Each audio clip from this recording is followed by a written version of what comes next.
"I'm leaving Evelyn," Scott announced, standing at the head of our Thanksgiving table, wine glass raised as if proposing a toast. "I'm in love with my secretary." The turkey grew cold as stunned silence enveloped our dining room. Our son David froze with his fork halfway to his mouth. Our daughter Katie stared at her plate, suddenly fascinated by cranberry sauce. My sister Patricia's jaw literally dropped, while her husband Robert seemed to find his napkin intensely interesting. "She's 22, Scott continued with inappropriate pride, as if youth itself were an achievement. "And she's everything you're not, Evelyn." I carefully set down my silverware, dabbed the corner of my mouth with my napkin, and looked at my husband of 25 years. "Good timing, actually," I replied, my voice steady despite my racing heart. "I'm Evelyn Hargrove, 51 years old, senior accountant at Westridge Financial in Grand Rapids, Michigan.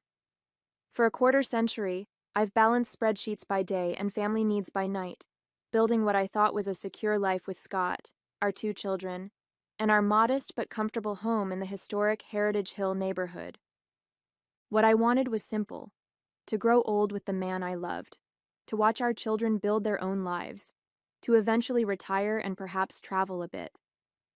Standing in my way now was Scott's midlife crisis, manifested in his infatuation with Jessica, the young secretary he'd hired 3 months ago for his insurance agency. The injustice wasn't just the betrayal, but the public humiliation, the deliberate choice to announce his departure at our family Thanksgiving dinner, in front of our children and relatives, as if daring me to make a scene. "We can discuss the details later," Scott said magnanimously, lifting his wine glass higher. "To new beginnings."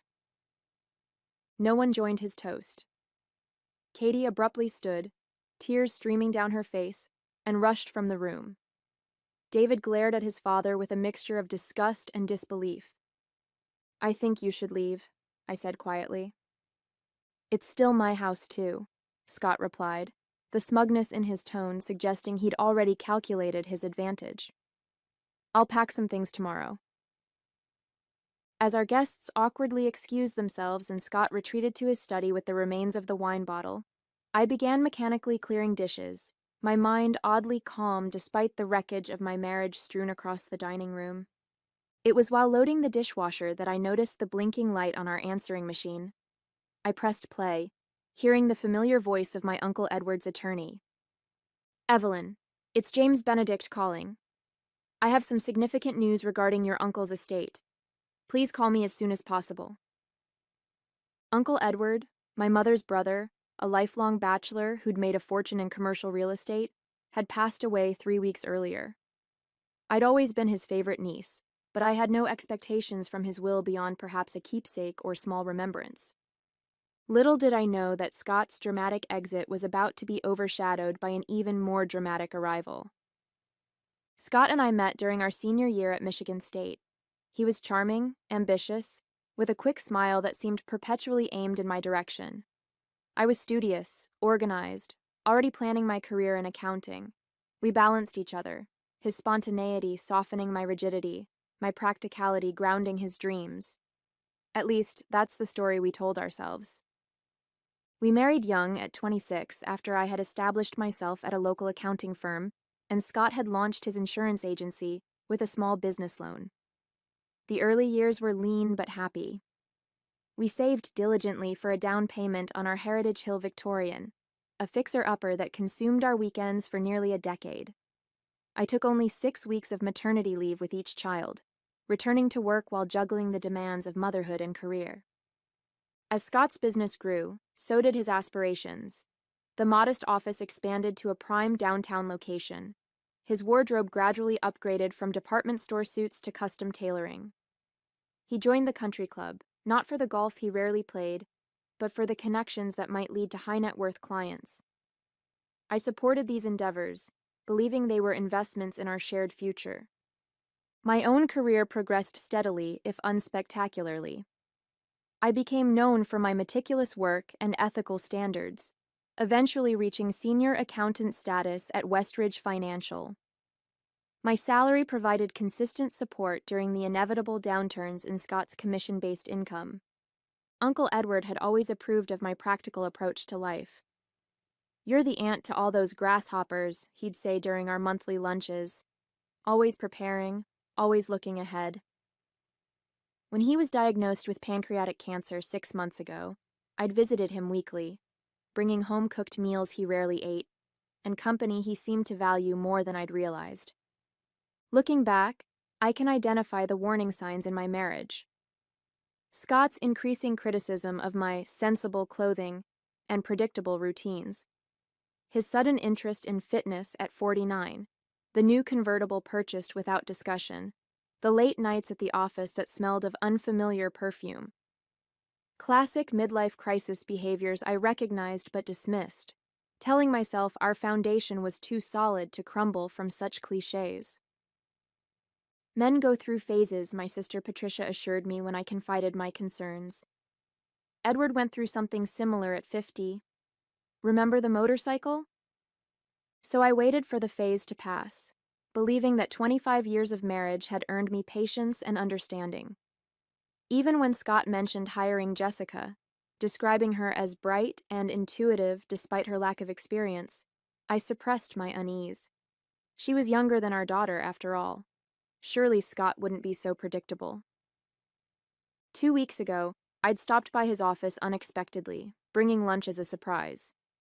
The receptionist's pitying glance should have prepared me for finding his door locked, hushed giggling emanating from within. I left the sandwiches with the receptionist and drove back to work, telling myself there must be a reasonable explanation. I chose trust over suspicion, loyalty over evidence.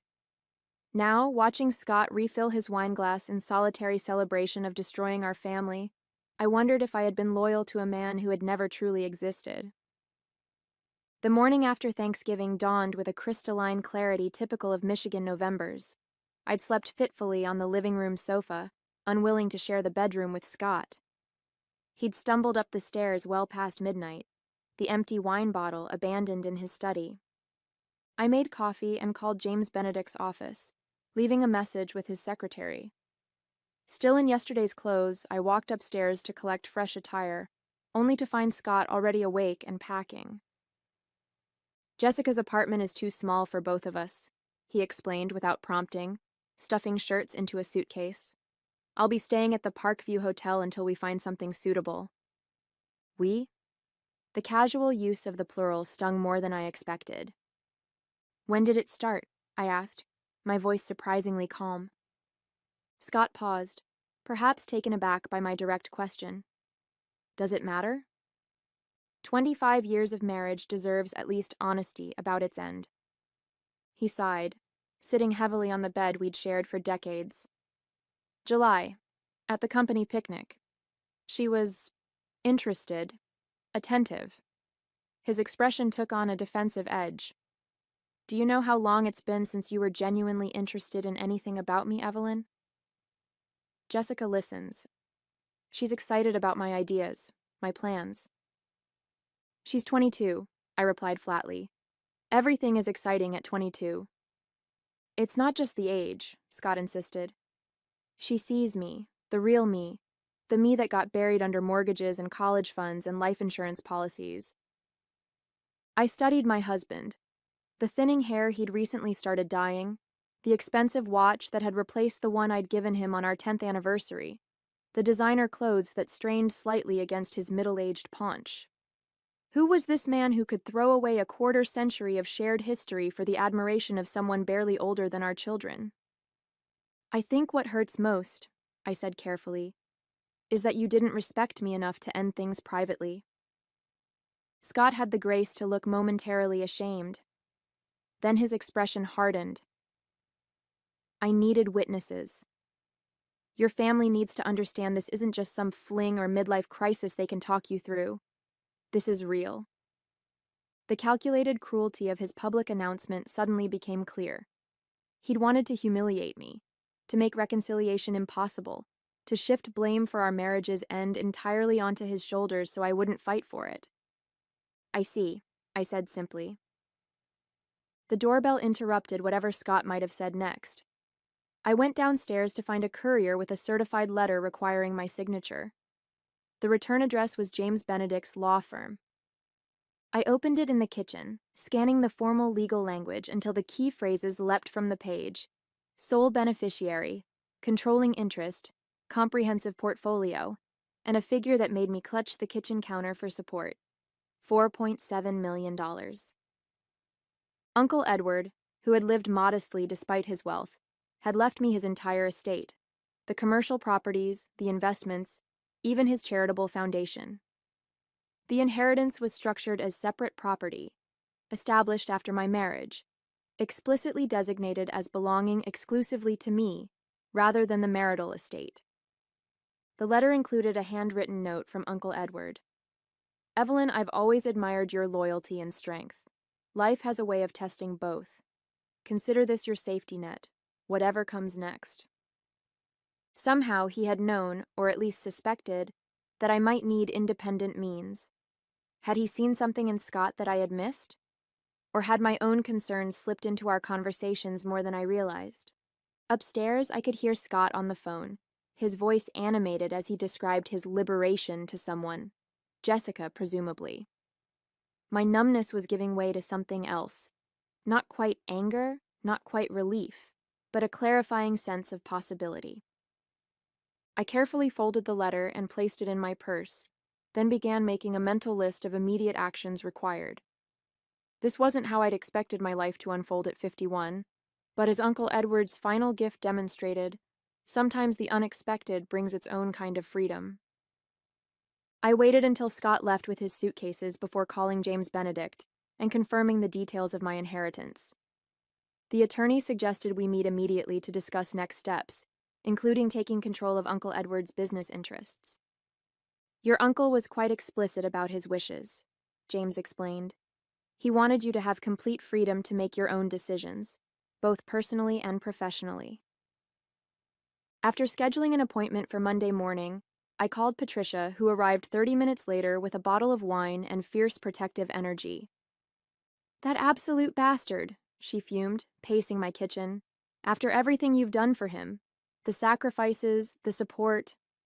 It's over, I interrupted, pouring us each a glass. What matters now is moving forward with dignity. Patricia paused mid-stride. You seem surprisingly calm. I slid Uncle Edward's letter across the counter. Patricia's eyes widened as she read, her expression transforming from outrage to astonishment. Holy shit, Evelyn. You're rich. It appears so, I acknowledged, the reality still sinking in. The question is what to do about it, and about Scott. Patricia's grin turned predatory. Oh, this is too perfect. Mr. Midlife Crisis thinks he's trading up for a younger model, not realizing his reliable old wife just hit the jackpot. He doesn't know yet, I clarified, and I'm not sure how or when to tell him. You don't owe him anything, Patricia insisted. He humiliated you in front of your entire family. Let him find out when it's too late. Part of me agreed with her vindictive impulse, but 25 years of marriage deserved more consideration than an impulsive reaction. I needed time to process both Scott's betrayal and my sudden wealth. Over the weekend, I maintained an outward calm while internally vacillating between grief and calculation. The children came and went, offering support and expressing their own anger toward their father. Katie refused to speak to him when he called. David agreed to meet for coffee but returned seething with indignation. He tried to justify it, Mom, David reported. Said he deserved happiness after sacrificing his prime years for the family. As if you didn't sacrifice just as much. By Monday morning, I had composed myself enough to meet James Benedict at his downtown office. The attorney, a contemporary of Uncle Edward's with silver hair and perceptive eyes, greeted me warmly. Your uncle spoke of you often, he said as we settled into his wood-paneled conference room. He admired your steady character tremendously. For 2 hours, James outlined the extent of my inheritance. 6 commercial properties in Grand Rapids and surrounding areas, a diverse investment portfolio, controlling interest in a property management company, and stewardship of a charitable foundation supporting educational initiatives. Edward believes strongly in financial independence, James explained, sliding a folder across the table. Particularly for women. His mother, your grandmother, was left destitute after his father's death. He never forgot that vulnerability. The inheritance was specifically structured to remain separate from marital assets, a legal distinction that would become crucial in the coming weeks. As I left James's office with a stack of documents to review, my phone chimed with a text from Scott. Need to discuss finances, dinner tonight? I agreed to meet at a neutral location, a quiet Italian restaurant downtown where we'd once celebrated anniversaries in happier times. Scott arrived looking simultaneously smug and uneasy, kissing my cheek as if our marriage weren't lying in ruins between us. You're looking well, he opened, studying me with slight confusion. Perhaps he'd expected red eyes and disheveled appearance, visible evidence of my devastation. What did you want to discuss? I asked, bypassing small talk. Scott cleared his throat. I've been thinking about the house. It makes sense for you to stay there, of course, but given its value, we should discuss compensation. Compensation? My share of the equity, he clarified. I'm thinking we could arrange a buyout over time. I know you don't have liquid assets to purchase my portion outright. The presumption was breathtaking. Not only was he leaving me for a woman half my age, but he expected me to make payments to him while he built his new life. I need time to think about it, I said carefully. Scott nodded magnanimously. Of course, it's a lot to process, but Jessica and I will need capital for our fresh start. I'm sure you understand. What I understood, with perfect clarity, was that Scott saw me as nothing more than a financial resource to be drained before being discarded, a stepping stone to his new life with Jessica. I'll have my attorney contact you, I managed, fighting to maintain my composure. Scott's eyebrows rose. You have an attorney already? That seems unnecessarily adversarial, Evelyn. I thought we could handle this amicably. Amicable, I echoed, the word tasting bitter. Was humiliating me at Thanksgiving dinner amicable? Scott had the grace to look momentarily uncomfortable. I admit the timing was perhaps insensitive, but I needed to make a clean break. For Jessica's benefit, you mean? He glanced at his watch, a nervous habit I recognized from countless budget discussions throughout our marriage. Jessica deserves a fresh start without shadows from my past. She's young, with her whole life ahead of her. And I'm not, I suppose. The words emerged more sharply than intended. That's not what I meant. He reached across the table, attempting to take my hand. I withdrew it smoothly. You'll be fine, Evelyn. You've always been resilient. Resilient. The word hung between us, his subtle acknowledgement of how often I'd bent without breaking during our marriage. The financial strains when his business was starting, the years of balancing childcare with full-time work, the emotional labor of maintaining our home and relationships, always adapting, always accommodating. You're right, I agreed finally. I am resilient. Something in my tone must have alerted him. His expression shifted from patronizing confidence to wariness. We should discuss the practical matters, he pivoted. Division of assets, support considerations. I've been looking at our financials, I interrupted. There are some irregularities I'd like to address. Scott blinked rapidly. Irregularities? Withdrawals from our joint savings. Approximately $47,000 over the past 6 months. His face flushed. Business expenses, temporary cash flow issues. I was going to replace it. With what? Your agency's profits have been declining for 3 years. The flash of alarm in his eyes confirmed what I'd suspected. Scott had been systematically siphoning our savings, likely to finance his new lifestyle with Jessica. Expensive dinners, hotel rooms, perhaps gifts, the building blocks of his affair. How would you know about the agency's profits? He demanded, defensive now. I'm an accountant, Scott. I notice patterns. He recovered quickly, smoothing his features into what I recognized as his client-facing smile. This is exactly why we need to approach our separation logically.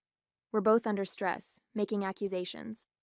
It's not an accusation if it's demonstrably true, I countered, sliding my phone across the table with our bank statement displayed.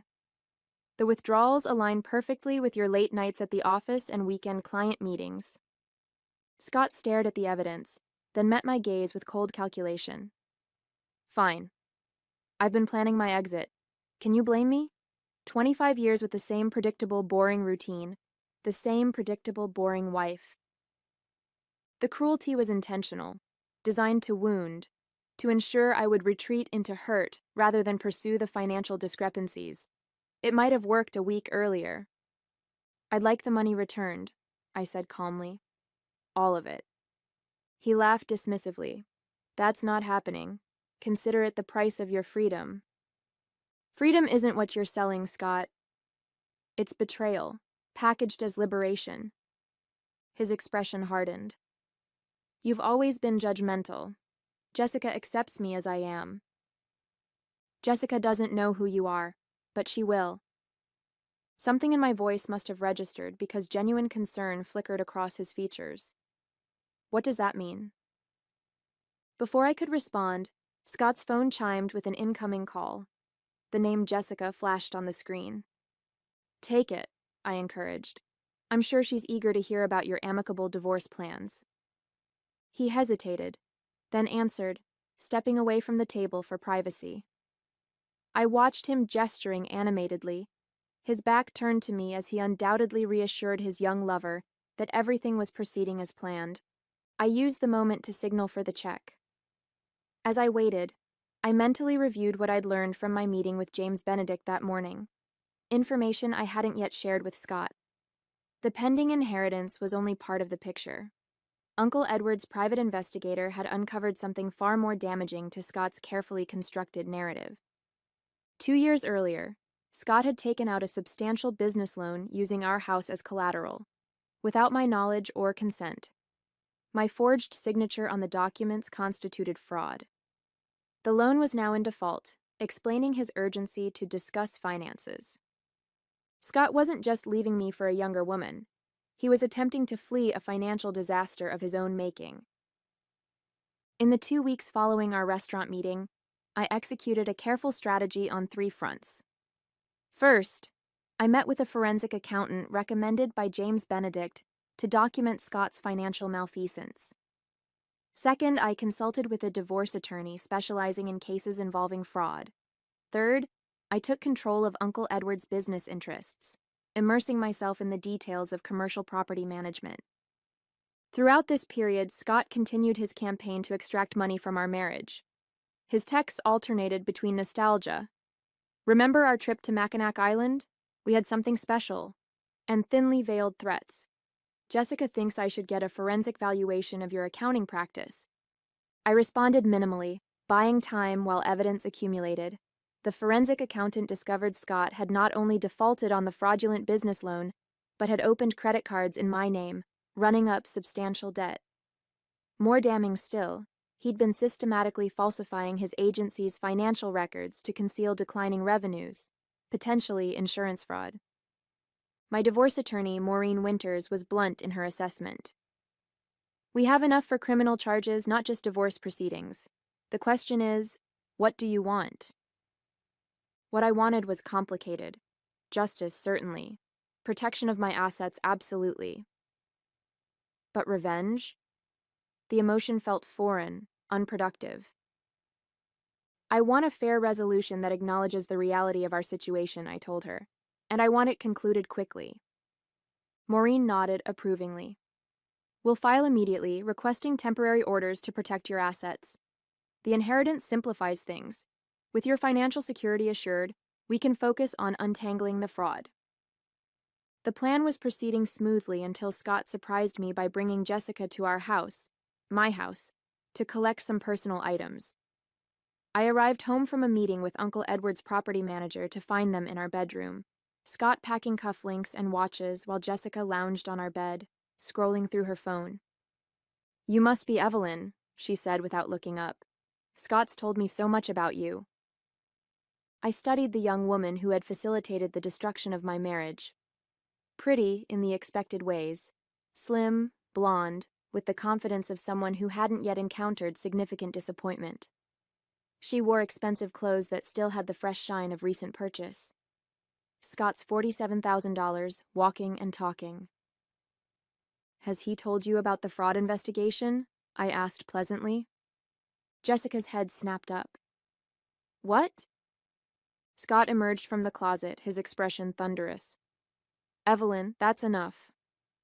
Or the defaulted loan? The forged signatures? The credit card debt?" "She's lying," Scott told Jessica, but uncertainty had crept into his voice. "Am I?" I removed a folder from my bag, extending it toward Jessica. "These are copies of the relevant documents. You might want to reconsider hitching your wagon to a sinking ship." Scott lunged for the folder, but Jessica was quicker, grabbing it and leafing through the contents with increasing alarm. "What is this?" she demanded, holding up a credit card statement. "You said you were taking me to Paris after the divorce." "I can explain," Scott began, but Jessica was already moving toward the door, folder clutched to her chest. "You said you were financially secure," she accused. "You said Evelyn was the problem." After she left, Scott turned on me with cold fury. "You've ruined everything." "You managed that entirely on your own," I replied. The next morning, Maureen called with unexpected news. Scott had contacted a different attorney requesting an emergency settlement conference. "He's desperate to settle quickly," she explained, offering to admit to the fraudulent loan in exchange for not involving law enforcement. It seemed Jessica's departure had shattered Scott's illusions of a consequence-free fresh start. With his relationship imploding and legal jeopardy looming, he was finally facing reality. I should have felt triumphant. Instead, I felt oddly hollow. 25 years of marriage ending not with dignity, but with desperate negotiation to avoid criminal charges. "What do you recommend?" I asked Maureen. "We're in a strong position. We could push for everything. The house, your full retirement accounts, even reparations for the fraud." The decision crystallized with surprising clarity. "Schedule the conference, but I have specific terms in mind. Such as, I want a clean break, complete separation, no further contact." Maureen seemed surprised. "No punitive measures? No restitution?" I thought of Scott and Jessica in my bedroom, their casual invasion of the space where I'd spent a quarter-century of my life. How quickly it had all been devalued, discarded. "The fraud documentation goes into an escrow account," I decided. "If he honors the divorce terms, it remains sealed. If not—" "Consequences," Maureen finished, approval in her voice. "Exactly." The settlement conference was scheduled for the following week. In the meantime, I had a property empire to learn. The settlement conference took place in Maureen's sleek downtown office overlooking the Grand River. Scott arrived alone, his normally immaculate appearance showing signs of strain. Wrinkled shirt, shadows under his eyes, the expensive watch conspicuously absent from his wrist. His attorney, a nervous man with a perpetual frown, opened with conciliatory language about mutual mistakes and moving forward amicably. Maureen's icy smile stopped him mid-platitude. "Let's be clear about the situation," she said, sliding documents across the table. "Fraud, identity theft, financial misrepresentation, these aren't mutual mistakes." Scott stared at the table, avoiding my gaze as his attorney reviewed the evidence. "My client is prepared to offer significant concessions," the attorney began. "That's fortunate," Maureen replied, "because my client is prepared to file criminal charges." The threat hung in the air like a blade. Scott finally looked up, meeting my eyes with a mixture of resentment and fear. "What do you want, Evelyn?" he asked hoarsely. I opened the folder I'd brought. Not legal documents, but photographs of our life together. Our wedding day, the children's births, the house when we first purchased it, before renovations. The progression of a quarter-century of shared history. "I want you to understand what you threw away," I said quietly. "Not just me, but your integrity, your children's respect, your professional reputation." "Is this necessary?" his attorney interjected. We're here to negotiate terms. The terms are simple, I continued, ignoring him. You sign over all rights to the house. You relinquish any claim to my inheritance or business interests. You agree to pay back the fraudulent loan and credit card debt. Scott's face reddened. That's everything. What am I supposed to live on? I slid a final document across the table. The deed to a small commercial property on the outskirts of Grand Rapids, recently purchased with a portion of my inheritance. This building houses your insurance agency, I explained. The lease is paid for 5 years. It's your fresh start, Scott. More than you deserve, but less than you expected. His eyes widened as understanding dawned. You own my building now? I own a lot of things now, I replied calmly. Sign the papers. 6 months after the Thanksgiving that ended my marriage, I stood in the lobby of Hargrove Properties, watching workers install the new company signage. The commercial real estate firm I'd inherited from Uncle Edward now bore my name, a symbolic reclamation of my identity. Scott had signed the divorce papers that January afternoon, his hand trembling slightly as he accepted the terms. His attempt to craft a triumphant exit from our marriage had instead left him humbled, diminished. Jessica never returned, having quickly calculated the diminished returns of a relationship with a man facing financial ruin. Our children had processed their father's betrayal in different ways. Katie maintained a cold distance, agreeing to occasional lunches but refusing to discuss anything personal.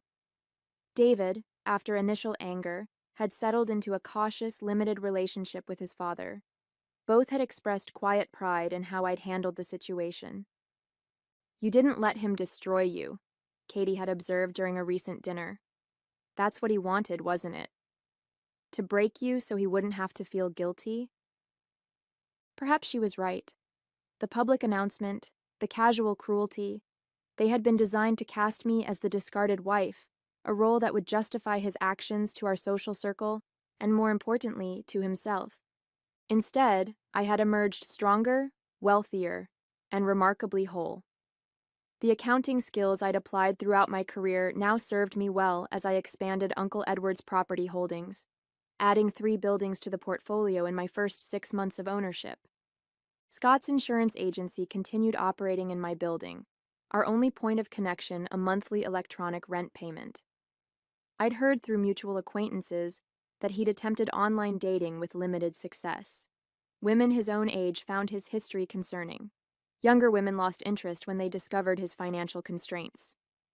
As the installation crew finished mounting the sign, my phone chimed with a calendar reminder, dinner with James Benedict to discuss the Educational Foundation's annual scholarship awards. I doubled the number of recipients this year, focusing on women pursuing financial and business education. Outside, spring had transformed Grand Rapids from winter gray to vibrant green. At 51, I was starting over, not with resignation, but with anticipation, curiosity, and a hard-earned wisdom about the difference between value and worth. The future stretched before me, unwritten and entirely my own.